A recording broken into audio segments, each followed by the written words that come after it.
एक खूबसूरत देश इटली। इटली जो एक अपनी खूबसूरती के लिए जाना जाता है, वो कुछ दशकों में ख़त्म होने वाला है। आइए आगे जानते हैं कारण क्या है।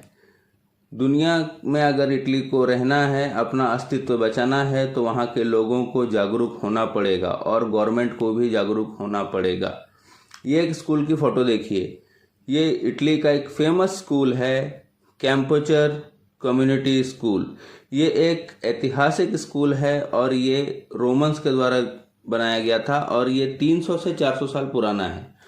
ये एक हिस्टोरिकल स्कूल है जहाँ पे काफ़ी लाखों बच्चे पढ़ के निकले हैं, वो भी काफ़ी इंटेलिजेंट। लेकिन आज 2023 में ये स्कूल बंद हो चुका है। कारण स्कूल में आने के लिए बच्चे ही नहीं हैं। ये फ़ोटो देखिए, ये इटली के एक गांव का है जो पूरा वीरान हो चुका है। इसके पीछे भी कारण है कि जब लोग ही नहीं बचे हैं तो गांव कैसे रहेगा। आज 2023 में करीब 6000 ऐसे गांव हैं इटली के जो वीरान हो चुके हैं। ना इंसान की जात, वहाँ कोई नहीं रहता है। इटली में कई दशकों से बच्चे कम से कम पैदा हो रहे हैं और इस साल तो उसने रिकॉर्ड ही तोड़ दिया इटली ने कि 3 महीने में पूरे देश में एक भी बच्चा पैदा नहीं हुआ है। इटली की हेल्थ मिनिस्टर 2015 फरवरी में ही एक बयान दे चुकी थी कि इटली इज डाइंग, इटली मर रहा है। आज इटली का फर्टिलिटी रेट 160 साल में सबसे कम है, सबसे कम आंका जा रहा है आज के डेट में। ये एक बहुत बड़ा अलार्मिंग इशू है इटली के लिए। ऐसा नहीं है कि इटली की गवर्नमेंट को इसके बारे में पता नहीं है या उनको कंसर्न नहीं है। 22 सितंबर 2016 को इटली की गवर्नमेंट ने फर्टिलिटी डे सेलिब्रेट किया और लोगों को ज़्यादा से ज़्यादा बच्चा पैदा करने पर जोर देने को कहा और उन्होंने लोगों को एनकरेज करने के लिए कुछ ऐसे पोस्टर्स भी लगाए जो आपके स्क्रीन्स पर आ रहे हैं। लेकिन गवर्नमेंट क्या सच में इन लोगों को जागरूक करना चाहती थी? और ये सुनकर थोड़ा अजीब नहीं लगता है कि बच्चे पैदा करने के लिए लोगों को जागरूक किया जा रहा है? लेकिन ये सच है कि गवर्नमेंट लोगों को जागरूक कर रही है कि बच्चे पैदा करो। लेकिन क्या गवर्नमेंट सच में चाहती है ये, या ये गवर्नमेंट का सिर्फ एक दिखावा है कि अपने हाथ से पलरा झाड़ लो और निकल जाओ? ऐसे भी कुछ कारण हैं जिसका बारे में हम आगे जानेंगे। हुआ ये इन पोस्टर्स के बाद जो गवर्नमेंट ने कैंपेन चलाया था बच्चे पैदा करने के लिए, आदमियों का गुस्सा काफ़ी बढ़ गया पब्लिक का और ये प्रोटेस्ट करने लगे। और प्रोटेस्ट इतना गंदा प्रोटेस्ट किया गया कि गवर्नमेंट को फोर्सफुली हार कर ये पोस्टर्स अपने ऑफिशियल वेबसाइट से हटाने पड़े। तो लोगों का कहना है कि ये एक दिखावा है। आज की डेट में इटली की फर्टिलिटी रेट जो आपको बताऊं मैं 1.25 पर वुमन है। मतलब आज के डेट में एक औरत 1.25 बच्चा ही पैदा कर सकती है। मतलब एक औरत एक बच्चा ही पैदा कर सकती है और इस चीज़ की वजह से पॉपुलेशन गिर रही है और लगता नहीं कि फ्यूचर में इसमें सुधार भी आएगा या ऊपर भी जाएगी। इटली के बहुत सारे गांव ऐसे वीरान होते जा रहे हैं जैसे समझो कि धूल हाथ से निकलती जा रही है, रेत हाथ से निकल रही है। इटली के लोगों का कहना है कि बच्चे पैदा करने के लिए जो पोस्टर कैंपेन चलाए गए थे वो सिर्फ एक बड़ा सा दिखावा है। इन कारणों को हम जानेंगे कि गवर्नमेंट की क्या कारण है या पब्लिक ऐसा क्यों बोल रही है। इसको हम लोग 4 भाग में डिवाइड करते हैं और 4 में जानते हैं। पहला कारण, इटली की एक पॉलिसी। जैसे कि हम लोग सब जानते हैं इटली एक डेवलप देश है, बहुत ही डेवलप देश है। इंजीनियरिंग के मामले में उसके आगे कोई नहीं, इन सब चीज़ों के बारे में उनसे आगे कोई नहीं। एक मिनट, ये सब चीज़ें कैसे होंगी अभी आपको बताता हूँ। To not give birth to children, Italy में बच्चे पैदा नहीं करने के लिए एक काफ़ी गंदा कॉन्सेप्ट है इटली का। इटली जैसे एक मैंने पहले ही बताया एक डेवलप कंट्री है, तो वहाँ की औरतें भी चाहती हैं कि हम मेल की तरह फिनेंशियली स्ट्रांग रहें और आगे बढ़ें। और हम फिनेंशियली अपने आप को इंडिपेंडेंट रखना चाहते हैं। लेकिन वहाँ पे एक काफ़ी गंदा सा कानून है जो आप लोग सुन के शॉक हो जाएंगे। आप लोग को आश्चर्य लगेगा कि इटली में जैसे ही कोई औरत कोई जॉब पे ज्वाइन करती है तो उनको एक ब्लैंक पेपर पे साइन करना पड़ता है। ये और कुछ नहीं, ये एक ब्लैंक रेजिग्नेशन होता है। और इन डेवलप कंट्री में आप समझो ब्लैंक रेजिग्नेशन लिया जाता है, ठीक है, क्योंकि 41% वहाँ पे औरतें काम करती हैं।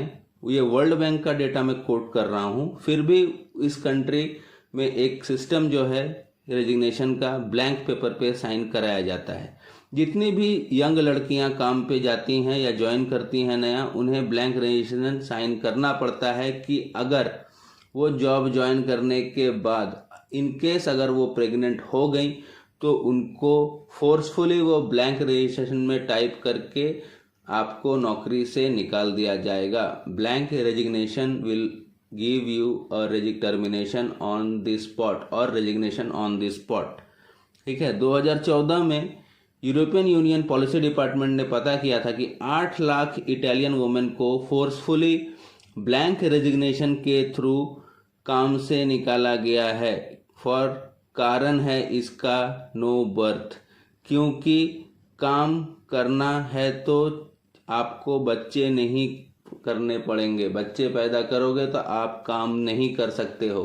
अगर बच्चे पैदा हुए तो आपका काम हाथ से गया। और भी कुछ पॉलिसीज हैं जिनकी वजह से बर्थ रेट कम हो रहा है। इटली में एक उनकी जो प्राइम मिनिस्टर हैं जॉर्जिया मेलोनी, उन्होंने एक काफ़ी कंट्रोवर्शियल स्टेटमेंट भी दे दिया था कि इटली में माँ का गर्भ रेंट पर नहीं दिया जाता है। भाड़े पर हम इटली में माँ का गर्भ नहीं देते हैं। 2023 में को उन्होंने ये स्टेटमेंट दिया था। और भी कारण है, वहाँ पे सिर्फ मेल फीमेल कपल ही आपके बच्चे पैदा कर सकते हैं, बाकी आप बच्चे नहीं रख सकते हो। मेल फीमेल कपल हो तो ही बच्चे पैदा कर सकते हो। आईवीएफ और सरोगेसी एक काफ़ी ज़्यादा मेडिकल अपने को एक एडवांटेज है कि अगर किसी मेडिकल इश्यूज से हस्बैंड वाइफ या किसी कपल के बच्चे नहीं हो रहे हैं तो हम आईवीएफ के थ्रू कर देते हैं। आईवीएफ में क्या है, फीमेल का ओवा मेल का स्पर्म्स मिला के जॉइंट करके एम्ब्रियो बनाया जाता है और एम्ब्रियो को पुश कर दिया जाता है फीमेल के बच्चेदानी में, जिससे बच्चा डेवलप होता है पेट के अंदर। आईवीएफ अलाउड है इटली में, लेकिन सरोगेसी एक जो है, मतलब दूसरे का पेट, दूसरी औरत का पेट में अपना बच्चा को पालना, ये इटली में अलाउड नहीं है। इनफैक्ट आपको बताऊं, इंडिया में 2012 में जो रिपोर्ट आई थी कि 25,000 बच्चे इंडिया में सरोगेसी के थ्रू ही पैदा हुए हैं। और इटली ने तो सोने पे सुहागा क्या कर दिया, इटली में कोख भाड़े पे नहीं मिलती है। अगर किसी मेडिकल रीजन से हस्बैंड वाइफ नहीं कर पा रहे हैं तो वो बाहर अब्रॉड जाकर सरोगेसी करते थे, किसी औरत को के पेट में अपना बच्चा डालते थे 9 महीने के लिए। लेकिन इटली ने वो भी बैन कर दिया कि आप अब्रॉड सरोगेसी भी नहीं कर सकते हैं। होमोसेक्सुअल या सेम सेक्स को भी बच्चे पालने का या अडॉप्ट करने का अलाउड नहीं है, चाहे वो आईवीएफ के थ्रू हो या सरोगेसी के थ्रू हो। आप होमोसेक्स हो या सेम सेक्स के हो और आप कपल हो तो आपको भी अलाउड नहीं है। ना आप बच्चे ले सकते हो, अडॉप्ट कर सकते हो, ना आईवीएफ या सरोगेसी के थ्रू बच्चे पैदा करवा सकते हो। अक्टूबर 2023 में इंडिया जैसा एक, हम लोग अभी डेवलपिंग कंट्री में हैं, हम लोगों का सुप्रीम कोर्ट ने एक हिस्टोरिक फैसला दिया था कि स्पेशल कपल्स भी चाइल्ड अडॉप्ट कर सकते हैं। इमिग्रेंट बर्थ राइट, ये भी एक कारण है जिसके कारण आपको इटली में बच्चे कम हो रहे हैं। मान लीजिए आप नौकरी करने इटली गए हैं और आप वहाँ प्रेग्नेंट हो जाते हैं, जबकि आप वहाँ पे काफ़ी सालों से नौकरी कर रहे हैं, आप टैक्स पेयर भी हो, आप आपने खुद का घर वर भी खरीद लिया है इटली में, लेकिन फिर भी आपका बच्चे को कोई भी राइट्स नहीं मिलेगा उस कंट्री का। इनफैक्ट आपका बच्चा वहाँ पैदा हुआ है तो भी इटली जैसा डेवलप देश ऐसा कर रहा है। आप सोचिए, जबकि यूएसए में अगर फ्लाइट में किसी का बच्चा पैदा होता है यूएसए का एयर स्पेस में, तो भी उसे वहाँ की नागरिकता मिलती है बाय डिफ़ॉल्ट कि ये यूएसए का एयर स्पेस में हुआ है। तो इससे क्या फ़र्क गिरता है? आपका ही ये गिर रहा है, आपका ही इटली का बर्थ रेट इन सब कारणों से भी काफ़ी नीचे जा रहा है। तीसरा कारण हम जानते हैं, इटली के लोगों को भी बच्चे पैदा करना सही नहीं लगते हैं। ओईसीडी का रिपोर्ट है इटली की गवर्नमेंट का, कि बताता है कि 18 से 34 साल मतलब एक बीच का जवान लड़का भी अपने माँ बाप के साथ ही अब रहता है इटली में। ये रिपोर्ट है। ये आप सुन के थोड़ा आश्चर्य हो जाएंगे कि भारत छोड़ के ऐसा कौन सा देश है जहाँ पे माँ बाप के साथ बच्चे रहते हैं साथ में। इटली में रहते हैं, लेकिन फ़र्क थोड़ा इतना है, हमारे माँ बाप की देख रेख हम करते हैं और वहाँ के बच्चे, इटली के बच्चे उन पर डिपेंडेंट रहते हैं। तो यहाँ पे एक डिफरेंस आ जाता है कि इटली में 18 से 34 साल का बच्चा भी जो है, लड़का भी जो है या लड़की है या जो भी है यंग जो है, वो अपने बूढ़े माँ बाप के साथ ही रहते हैं और उन पर ही डिपेंडेंट हैं। और ये लोग वहाँ पे अपने माँ बाप के ही खर्चे पर पलते हैं। इटली में यंगस्टर के साथ पेरेंट्स इसलिए ही रहते हैं, या बच्चे भी पेरेंट्स के साथ इसके लिए रहते हैं क्योंकि आप जानकर शॉक हो जाएंगे, इटली में जॉब्स नहीं हैं। नो जॉब्स इन इटली, और हैं भी तो वो परमानेंट जॉब्स नहीं हैं, वो एक कॉन्ट्रैक्ट जॉब है।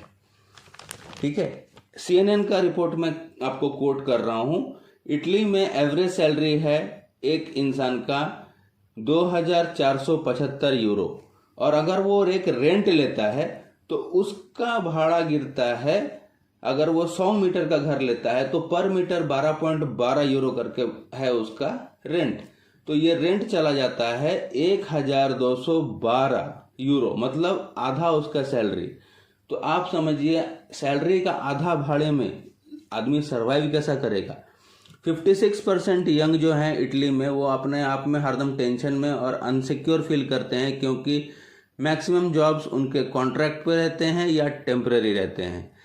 रिसेशन भी एक कारण है इटली का, जो काफ़ी ज़्यादा हाई हो चुका है। कस्टमर्स ही नहीं हैं, कहीं भी आपको कस्टमर्स नहीं मिलेंगे। आपको 1 रुपए के लिए आपको 145, मतलब आपका कमाई अगर 1 रुपया है, लेकिन आपकी आजीविका का रोज का खर्चा 145 रुपया हो जाता है। 145% हाई है वहाँ पे रिसेशन जो आया है, ऑन हाइक है ये। और इस 3 बार आ चुका है रिसेशन इस 10 साल में। एक और बता दूं आपको, छोटा सा एक कॉमेडी। इटली में जहाँ पिज़्ज़ा का जन्म हुआ था, जो हम पिज़्ज़ा खाते हैं इतने शौक से, इटली में पिज़्ज़ा का जन्म हुआ था और डोमिनोज ने अपने सारे आउटलेट्स इटली में बंद कर दिए हैं, क्योंकि लोग ही नहीं हैं जो खाने आते हैं। ये सुनकर थोड़ा आश्चर्य लगेगा, लेकिन ये बात सच है। चौथा कारण आते हैं, इटली का जो जनसंख्या गिरने का कारण है, वो है सबसे ज़्यादा उम्रदार लोग इटली में ही रहते हैं। 24% लोग इटली के 65 साल से ऊपर के हैं, और पूरा यूरोपियन यूनियन में सबसे ज़्यादा बूढ़े लोग इटली में ही पाए जाते हैं। यंग बच्चों को आपको कहीं भी दूसरे देशों से, यंग बच्चों की जो संख्या है पूरे यूरोपियन यूनियन में सबसे कम इटली में है। 14 साल से कम बच्चे जो आपको मिलेंगे यूरोपियन कंट्रीज में, वो भी इटली में सबसे कम 13% मिलते हैं। ये सच में एक सोचने वाला विषय है इटली के लिए। देखिए, होता ये है, अगर बूढ़े लोग रहें और जवान लोग भी रहें, एक दूसरे को सरपास करें तो चलता है, बैलेंस मेंटेन रहता है। लेकिन इटली में सब कुछ नेगेटिव में चल रहा है। मरने वालों की जनसंख्या ज़्यादा है और पैदा होने वालों की संख्या कम है। मतलब आप समझ के चलिए, 6 लोग पैदा होते हैं, 6 से 7 लोग, और मरते हैं 12 लोग। अगर इसी तरह चलता रहा ना दोस्त, तो मैं बता रहा हूँ आप लोगों को, 2050 तक इटली ख़त्म हो जाएगा। उसके पास 20 लाख से ऊपर यंगस्टर्स की कमी हो जाएगी। और ये मैं बिल्कुल नहीं बोल रहा हूँ, मैं कोट कर रहा हूँ ISTAT को, जो कि इटली के गवर्नमेंट सर्वे किया गया था। अब आते हैं मुद्दे पर, इटली को बचाया कैसे जा सकता है। इटली को बचाने के लिए या तो इंडिया का पॉलिसी अप्लाई कर ले, या हम लोग अगर बोलेंगे कि इंडियंस को वो लोग नहीं करेंगे, वो तो डेवलप है, तो यूरोपियन यूनियन का ही एक बंदे को कर ले, मतलब स्वीडन की बात कर रहा हूं मैं, एक देश, उसकी पॉलिसीज को फॉलो कीजिए। क्योंकि मैं स्वीडन का नाम इसके लिए लिया है पूरा यूरोपियन यूनियन में, क्योंकि वही एक ऐसा कंट्री है जो इस परिस्थिति से गुजरा है और अपने आप को ओवरकम किया है। वहाँ की सबसे बड़ी खूबी है child care policy, fees leverage. बच्चों को पढ़ाई के लिए फीस लिवरेज गवर्नमेंट के थ्रू दिया जाता है। फीस भी आपके जेब के ऊपर भारी नहीं गिरती है। मैं बता दूं, अगर पहला बच्चा है उसके लिए पूरा फीस लगता है, दूसरा तीसरा बच्चा के लिए आधा फीस लगता है और चौथा बच्चा बिल्कुल फ्री पढ़ता है। और एक बात, फीस में वहां पर एक लिमिट भी है, एक कैप भी सेट किया हुआ है कि आप किसी पेरेंट का ग्रॉस इनकम का 3% से ऊपर नहीं ले सकते हैं फीस। प्री स्कूल में एक और आपका एडवांटेज दिया जाता है कि 9,800 स्वीडिश क्रोन जो वहाँ की करेंसी है, ये बच्चे को सब्सिडी दी जाती है प्री स्कूल में, जो कि भारतीय रुपए में 75,000 इंडियन रुपीज आती हैं। सबसे बड़ी बात आपको बताता हूँ, पेरेंटल लीव। पेरेंटल लीव जो है ये स्वीडन में ही चालू किया गया था 1974 में। ये पॉलिसी स्वीडन ने ही स्टार्ट की थी और इसमें 16 महीने का मैंडेटरी लीव मिलता है पेरेंट्स को, हस्बैंड वाइफ दोनों को, या जो इसने कपल ने बच्चा पैदा किया है उनको 16 महीने का दोनों को पेरेंटल लीव मिलता है, वो भी पेड। आप एक पैसा नहीं काट सकते हैं और ये बाय डिफॉल्ट मिलता है। एडॉप्टेड चाइल्ड्स के ऊपर भी मिलता है, ऐसा नहीं कि बर्थ दिया हुआ चाइल्ड्स, एडॉप्टेड चाइल्ड्स के ऊपर भी ये फैसिलिटी मिलती है, जितने भी मैंने आपको ऊपर में बताई हैं, या पेरेंटल लीव्स के। मदर फादर दोनों को ही ये लीव्स मिलते हैं और इसीलिए स्वीडन आज अपने बर्थ रेट को कांस्टेंट रख पाया है, इनफैक्ट बढ़ा के कांस्टेंट रखा है उसने। यही सब पॉलिसीज थोड़ा अपने आप को रिवाइव करना चाहिए इटली को, नहीं तो इटली के लिए एक बहुत बड़ा संकट आ चुका है और ये बढ़ता ही जा रहा है धीरे धीरे। होप आप लोगों को समझ गया रहेगा। वीडियो अच्छा लगा है तो लाइक कीजिए, शेयर कीजिए, सब्सक्राइब कीजिए। Thanks for watching my video. जय हिंद, वंदे मातरम।